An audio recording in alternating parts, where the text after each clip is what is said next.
Tao Te Ching 38. The master doesn't try to be powerful, thus he is truly powerful. The ordinary man keeps reaching for power, thus he never has enough. The master does nothing, yet he leaves nothing undone. The ordinary man is always doing things, yet many more are left to be done. The kind man does something, yet something remains undone. The just man does something, and leaves many things to be done. The moral man does something, and when no one responds, he rolls up his sleeves and uses force. When the Tao is lost, there is goodness. When goodness is lost, there is morality. When morality is lost, there is ritual. Ritual is the husk of true faith, the beginning of chaos. Therefore, the master concerns himself with the depths and not the surface, with the fruit and not the flower. He has no will of his own. He dwells in reality and lets all illusions go. One with high day has no day, and so truly has day. One with low day never loses day, and so truly has no day. One with high day does nothing and has no selfish motives. One with low day acts and has selfish motives.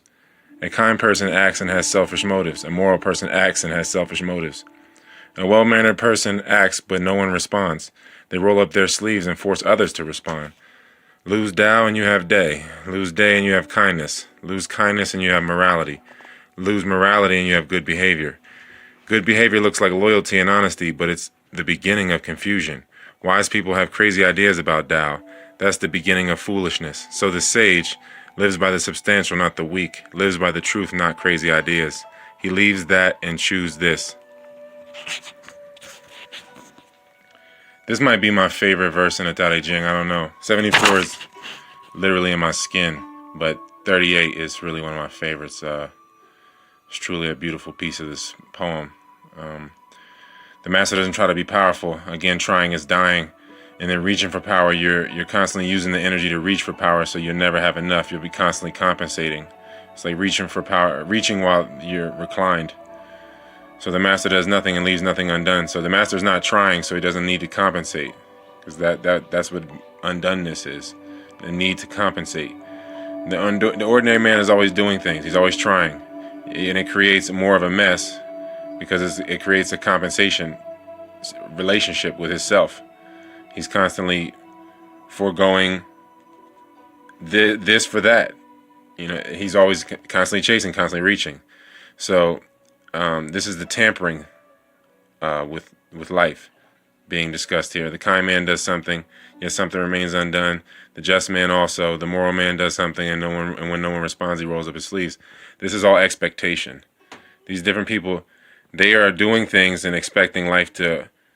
They're expecting results, and they're not doing things out of virtue, because that's what day is virtue. That is the vehicle.